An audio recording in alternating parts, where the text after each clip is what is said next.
Hey there. So my next guest is an esports consultant who essentially founded the way esports is going in the country of Denmark. And so he kind of goes through how he kind of found the need and how he's gone through the process of bringing organizations and teams and unions on and kind of building out the esports, landscape in that country. So this is a really cool one. I know you all are going to love it.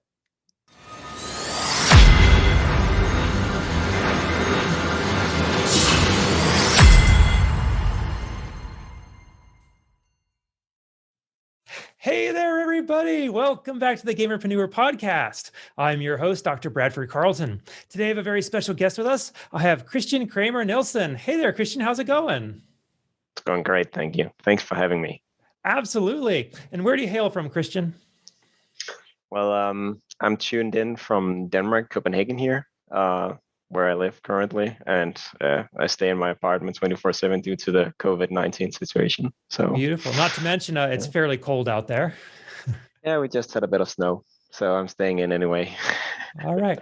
So Christian, I like getting my show started, just getting right into it. So why don't you begin by just telling us a little bit about yourself, please? Oh, well, what's to start? So basically, I am a full-time esport consultant. In my everyday life, I work as an esport consultant in the sports organization called DGI here in Denmark, which is a sports organization that helps organize clubs and unions, which we have a lot of here in Denmark. And then I'm an entrepreneur. I've made a new startup company together with my partner Daniel, where we're working on building better software for esport teams. So, and then on top of that, I'm also the vice chairman of the local esport union, Copenhagen Esport. So yeah, multi-entrepreneurial personality. Yeah. All right. Sounds like you got a lot going on. And I'm sure we have a lot to talk about. But before we do that, I start every interview with a single question. So I'm going to ask you just like I ask everybody else. So on a scale of 1 to 10, 10 being high, how weird are you, Christian? How weird I am? Wow. Okay. Actually, I think if you get to know me, it might go up to maybe like 8 or 9. But when you don't know me, you would probably figure I'm around 3 or 4. Why is that? Ordinary. Well, when you start to know me and you know the whole gaming esport persona and all that, then you also know that I'm like kind of meme personality, and I tend to be I like the banter and all that stuff. So yeah, and I guess for your audience, I might be quite ordinary because I'm a gamer and I'm an esport enthusiast. But to everyone else, I seem kind of weird because that's what I do all the time and that's what I talk about all the time. So absolutely. Yeah. Most of my guests who come on tell me that they're fairly weird, high on the scale, but they're like, I like anime. I'm like, I think everybody here likes anime. Yeah, that's what I mean. I mean, like, this is a niche program, right? So we're all normal here, I guess, in our own little weird niche. Yeah, absolutely. Okay, so Christian, this is the Gamerpreneur podcast after all. So I do need your gaming cred. When did you first start playing video games? That must have started when I was fairly 7 or 8, I guess, playing on my dad's old DOS computer, playing some Prince of Persia and all that, trying all the single player games. And growing a bit older, all the other kids started getting Game Boys and consoles and all that. And my dad, he was all about, Christian, you need to focus on the computer. You need to use the keyboard. You need to learn that because that's going to be the future. So you're gonna get a nice, fine desktop machine, and you're gonna play your games on that, and you're gonna write your essays and all that. So I started playing a lot of Warcraft games, Warcraft 2, Warcraft 3 when that came out. Counter-Strike. I've been through all the different versions of Counter-Strike, playing clans, playing multiple games. You can call me a variety gamer as of right now. At the moment, I'm kind of like mixing in between some Warcraft 3 and some World of Warcraft, and then I play on an old boys team playing Counter-Strike Go. Okay. Now, Horde or Alliance? At the moment, I'm Alliance, and I love it. There we go. Yes. And are you playing Warcraft 3 Reforged, or are you playing the old school one? I'm playing the old school one. I guess the Reforged one wasn't that much of what I had expected, and I like to play the melee style where you just go heads to head 1-on-1, and all the new models and all that. It's not, yeah, I don't know. It's just confusing, and it's not really helping anything, I think. So yeah. I have not yet tried Reforged. I never actually played Warcraft 3 without having to cheat. I had to use the cheat codes. So I mean, why bother? Oh, I don't even remember the codes, the cheat codes, but yeah, I've been there too. Yeah. I love it. Okay. Now, if you had to pick an all-time favorite game, if you only had to pick one, which is it? I mean, I am Counter-Strike, I guess. I've been playing that game forever. It's been molding me throughout my life. So it has to be that. Apart from that, I think I'm a very competitive gamer, I guess. So it's either Counter-Strike on the FPS scene, and then on the RTS scene, it has to be Warcraft 3. Yeah. Okay, fantastic. Let's get over to the preneur side of things, because you've got a lot going on, and let's kind of start at the beginning. Can you give me your background, like your professional background, how you got to where you are, and then we can kind of go from there. Of course. So actually, I kind of stepped down, not playing that much after I started at the university. I got very much into doing parkour and all other like sports things, and got very interested in physical activities. And also the studies took a lot of my time. So I kind of like down prioritized the gaming for approximately 5 years. But one day at the university, I met a bunch of guys, and we had to do like a teamed up big project, which it took like basically half a year to make, and we had to figure out a subject. And we were all back then pretty much into gaming. It was in 2015, so it's not like it wasn't, or it was in 2015. It wasn't like esports was that big. It wasn't like it had grown into that big media circus that it has right now, and it hasn't really developed in that direction so much. But we kind of like focused on what kind of skills you can achieve when playing online multiplayer games, and we focused a lot on World of Warcraft, and we had a lot of interviews and all that stuff. And that kind of led me on to writing my master thesis on the university around health promoting benefits that might come when you engage youngsters in esports at schools or at the sports programs. So it was looking a lot of into the potentials that could be there if the organization around the esport was well done, or if it was done in a specific way. Because I kind of figured that just using esport as a part of your classes in school, or just using it as like like a spare time something, it wouldn't necessarily mean that you would learn something great out of the esport that you spend a lot of time on. You kind of had to make sure that there was some sort of meaning with the esport classes that you had. So there needed to be a good teacher. There needed to be a nice esport room, and it had to be like made in a certain way that promoted both what you can say like psychological development for the individual, but also social skills and also physical development. So it's like a full circle. How do you like embed yourself as a human through esports? Holistic might be the term. Holistic. Yeah, that's the word. Yeah. So it's more like a holistic perspective to how esports can be used as a tool to improve people. And in Denmark, we're very focused on the holistic kind of perspective. It's not always about how does this get you a job, or how does this make sure that you're going to earn money through it or something. It's more like, how does this make you improve as a person, so you can get some skills that you can use later in life, maybe in work life or etc. Yeah. Okay, beautiful. Now, how did that doing that master's thesis kind of lead you into this esports world?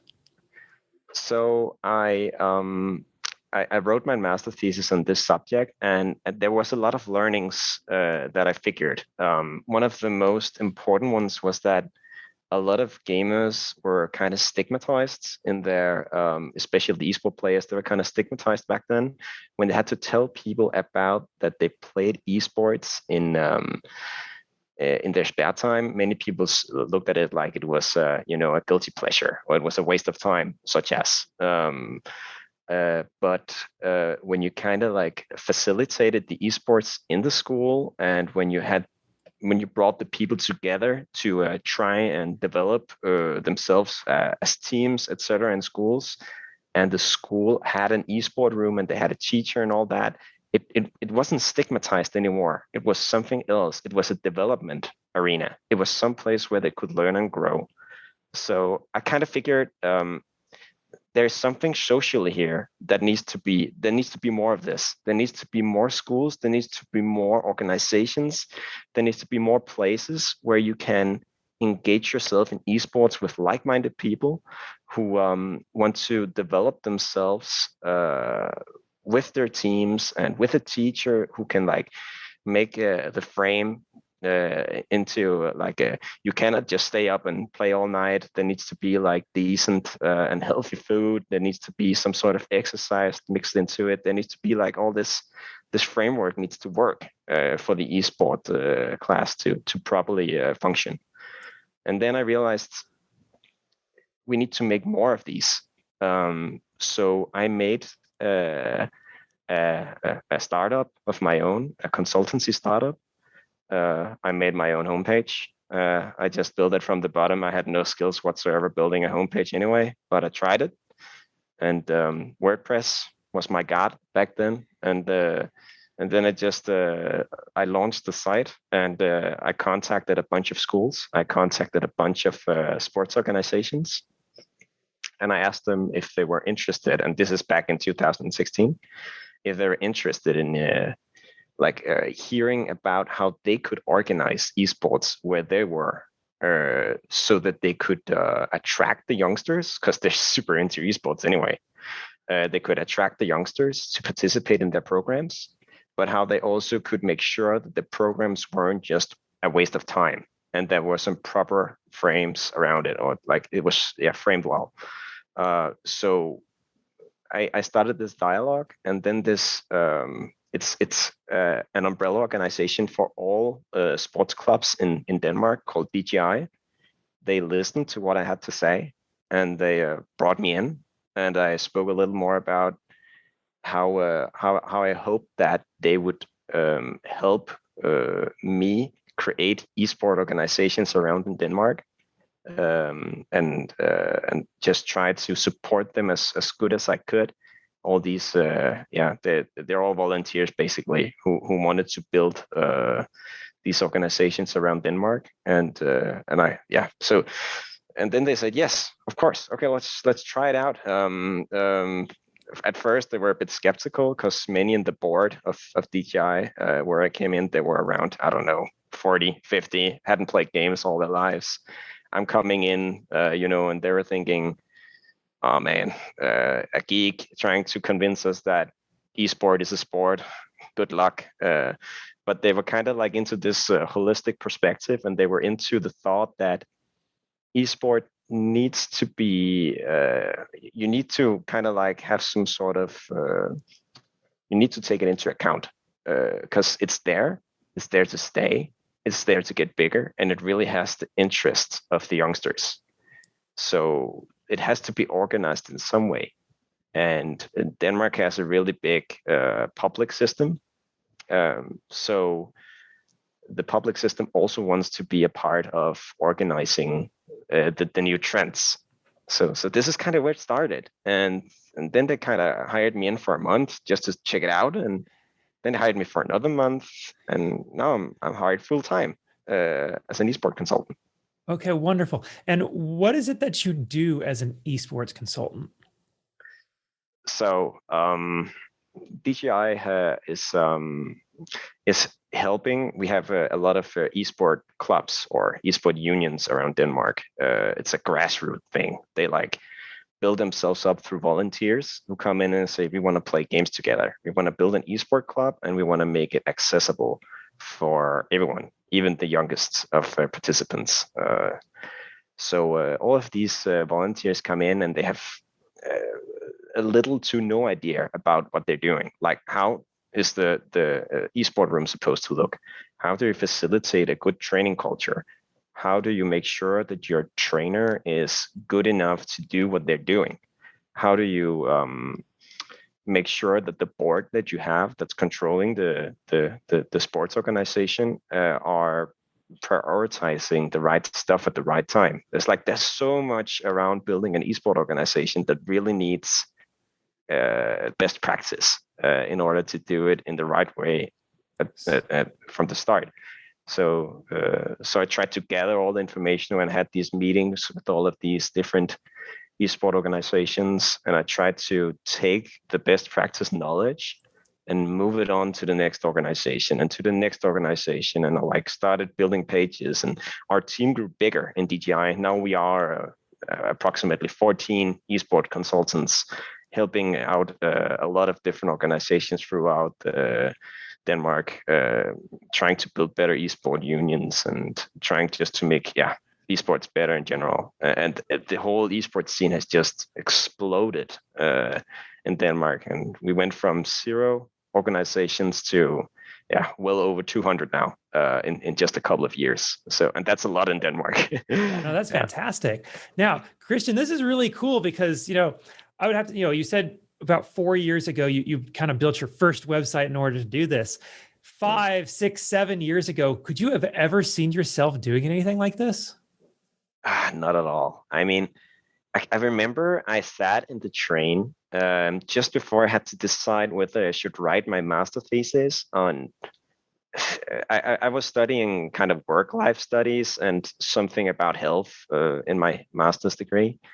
And I sat in the train, and I saw this article that said that now they are actually trying to make esport classes in school, so that you can go to a school and you can have an esport class. And this was the very first school where there was an article about this back in 2015. And I thought, should I just try and go down this road and just write about something that I know I'm super passionate about, but that I know for sure that there's no living in this. I mean, there's no paid jobs in esports at this point, but it's all about passion. It's all about because I can't help it, that I need to do it. Or should I take the safe road, which my dad also advised me to do? Writing a master thesis about coaching in work-life situations and being a work-life coach, which there is a bunch of possibilities in.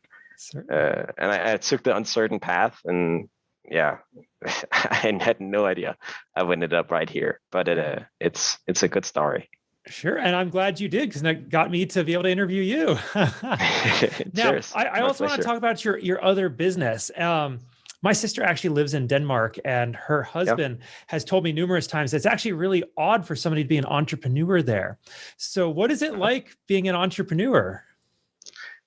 Actually, I think you get a lot of help in Denmark, or you can.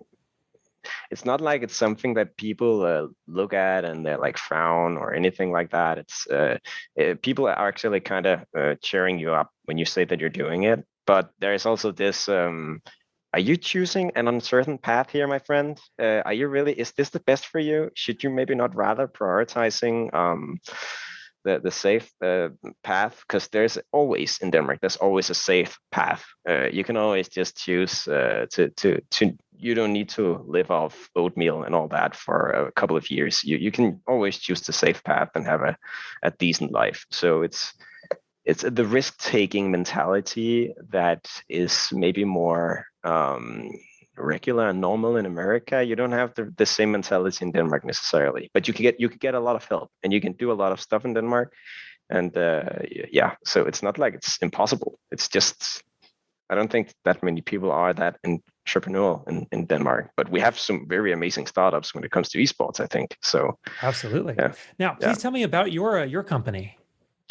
Yeah. So aside from starting all of this with DGI, I've noticed that I've been building a lot of like trainer educations for esport trainers, which is also a new thing. Like most people would say they're coaches in esports, but because of there are a lot of esport organizations starting up all over the world, they are also offering esport classes. And in order to have an esport class, you need a good trainer. You need someone who is like passing on knowledge. And I realized that you don't necessarily need to be extremely good at the game in order to be a really, really good trainer, or in order to be a really, really good teacher for that matter. So I realized that these trainers they need to be developed way more, and so we made a bunch of educations for them, and we made a bunch of courses and all that in DGI, and they turned to those, and this has really raised the whole what can you say, the standards of trainers in Denmark all in all. And while I was doing all of this, I realized that a lot of these trainers they wanted somewhere where they could they needed like the software part in order for them to help themselves become better trainers. They needed a training platform where they could take their team and they could help them move towards higher skill levels, or be better at analyzing what's going wrong when they're doing something bad in the game. And it can be really hard sometimes as a trainer, or as a team for that matter, to look at your own games and analyze what you need to improve. It takes sometimes more than your own eyes to understand it. And there are some great examples out there of Danish startups where they take pro players and that who can help you with something. But sometimes I believe that you need to look at something else. Like you can look at the stats, or you can look at the videos or something like that. So I thought I need to make some sort of platform, a software where these teams they can go to and they can develop themselves. And in the first place, we realized that a lot of these teams they love to play scrims. They love to practice against each other, especially the Danish community. They love to practice against the Danish community. And the old boys, they love to practice against other old boys. And the youngsters, they love to beat their neighbors. It's like, oh, we're playing against this club on the other side of the street. It's like, it's the best kind of match you can find. I love So we it. started building the platform for scrims in the very first, and that's what ehub.gg is all about right now. It's about playing scrims with like-minded people who are at the same skill level, and then it will turn into something that focuses more on how do you develop from here? How do you develop as a team? How do you develop stats by looking at stats? How do you develop by analyzing the demo, etc. So Wonderful. Okay, so Christian, part of the purpose of my show is for me to try to get advice out of my guests so that my audience might be able to follow in your footsteps down this entrepreneurial path. Maybe not necessarily in gaming or esports, but just kind of being entrepreneurs. It's the gamerpreneur after all. So I'd yeah. like to ask you, what makes you special, or what makes you different, or what unique skills or talents do you have that you can say, this is what got me here? I think I've kind of been I've been thinking a lot about what makes a good entrepreneur when it comes to the esports world. I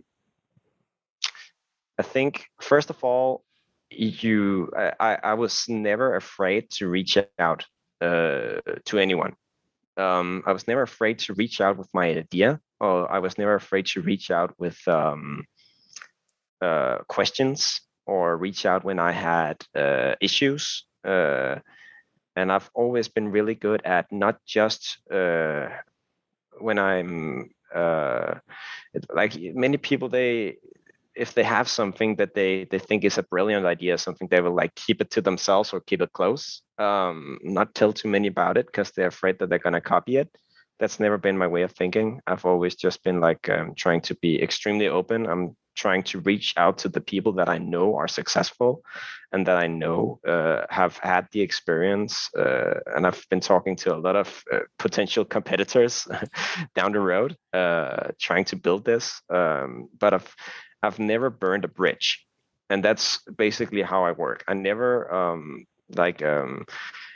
I always try to open doors, and every time I open a door, another door opens, and then you follow that path, and eventually when you've opened, I don't know, 100, 200, 300 doors, then you can reopen them again a couple of years later, and that's the network. And I believe the fact that the people that I've been chatting with along the way are all people who I support and who support me is the thing that really makes this work. Because every time I have a new idea or I need to fix a solution, if it's software wise, or if it's I need some sort of talent towards this, or if it's towards anything, I can reach out, and I can reach out through the network that I have. So creating a network is my skill. Creating or gathering people around me is my skill. And maybe making people a part of the journey that I'm taking is also a part of my skill, I guess. And it's something that you need to focus on a lot as an entrepreneur, I believe. Absolutely. That's fantastic advice. Okay. Now, Christian, if you could go back in time, so say back to 2016, like when you were first starting out, if you could go back and you could talk to little Christian back then and give him all the advice that you have, all the knowledge that you have, tell him everything that's going to happen over the next several years of his life.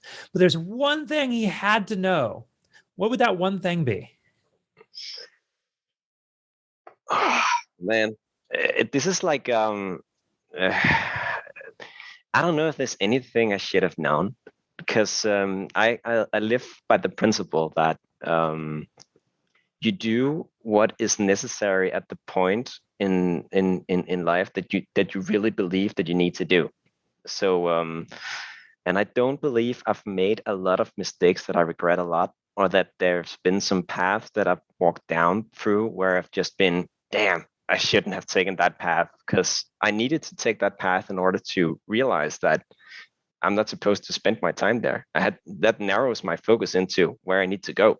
Um, but and I've been all in from the start. I mean, I haven't been sleeping on it. I haven't been giving up on my dreams. But maybe I could have told myself what I am giving away being an entrepreneur, because I've given away a lot of spare time. I've given away a lot of time for some of my friendships and some of the relations that have meant a lot to me in the past. But you just can't find the time when you're an entrepreneur, and you also need to have you need to be you need to be what is it called, at disposal, or you need to be reachable at all times. So it's a different life I'm living now than I did back then. And if I could tell myself that this is what you're going into, then I maybe would have been a bit more prepared for that, because that's also a mental struggle, like just going at it even though that all the circumstances in your life are changing. Certainly. Okay, now, Christian, I want to bounce off of the point you just made, because I believe we learn the most in our lives from our failures, not necessarily our successes. Because when you succeed, you may not know what happened, but when you failed, you have to figure out what made you fail. That way you can get over it and move forward. So I'd like to ask you, what do you consider your biggest failure in life, and what did you learn from it? The biggest failure in life, I think my biggest failure in life might have been not spending enough time with people that make me grow, or that helps me grow. I have always had a tendency to spend too much time and energy with people that I feel obligated to spend time with, because it feels like a necessity, or it feels like I have some sort of a conscience about it, bad conscience about it. And I believe that's just a personality struggle that some people have. I should definitely have spent a lot more time with the people that really helped me grow from the first days of my life. I think that would have helped me a lot.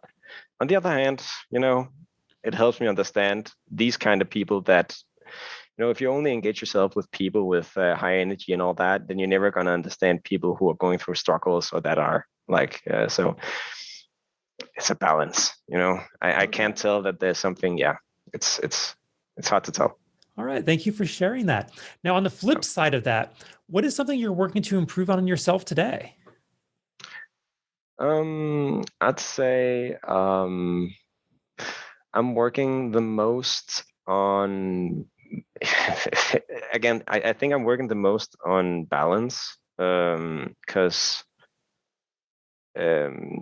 I've noticed that I have like the periods that I have where I'm really being efficient and I'm really getting something done are the periods that I'm having right after that I've had a little down period where I've not been doing that much at all. And prioritizing having these down periods where you can really just have deep focus and vacation and not work. I mean, like really detach yourself from everything, but becoming completely non-accessible and just escaping from everything, like true escapism.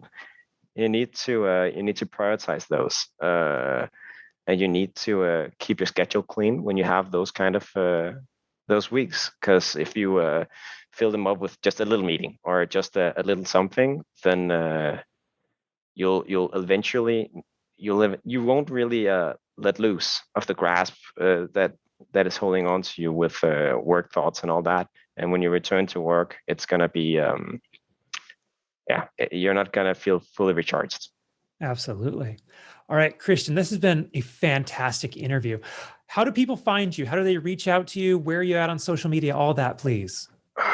Feel free to reach out on LinkedIn. Feel free to reach out on Facebook. Feel free to reach out through the eHub Discord. You can find it by accessing the eHub Facebook page, eHub Partner for Scrims, and and you can reach out on Twitter as well. We also have an eHub Twitter, and also just on my personal profiles. I'll probably respond. Yeah. Beautiful. All right. Now, as we wrap this up, do you have any final thoughts you want to share or anything I didn't ask you think we still need to cover? I think one of the main reasons that I took this interview with you, Brad, is I was really hoping that someone would see this and would be inspired to build an organization of their own, or at least chase an esport entrepreneurial dream that they have, and understand that they need to start somewhere. Every journey has a beginning, and if they feel like chatting with me about their dream in order to achieve it, or they need me to shoot it down, or they need me to find solutions on what they should prioritize their time on in order to succeed, or who they should talk to with my network, I'm totally up for that, and I hope that there will come so many great esport organizations out there in the future who will be using eHub and all that, just making the esports community grow into a better place, because that's what I believe these esport organizations are doing. They're really bringing some good structure to the esport environment. All right. Well, that's wonderful. I'm glad I was able to give you the platform. Christian, thank you so much for coming on today. I genuinely do appreciate it. I really appreciate it too, Brad. Thank you so much. Absolutely. And for everybody else, I'm going to remind you all, don't be just a gamer, be a gamerpreneur. I like that.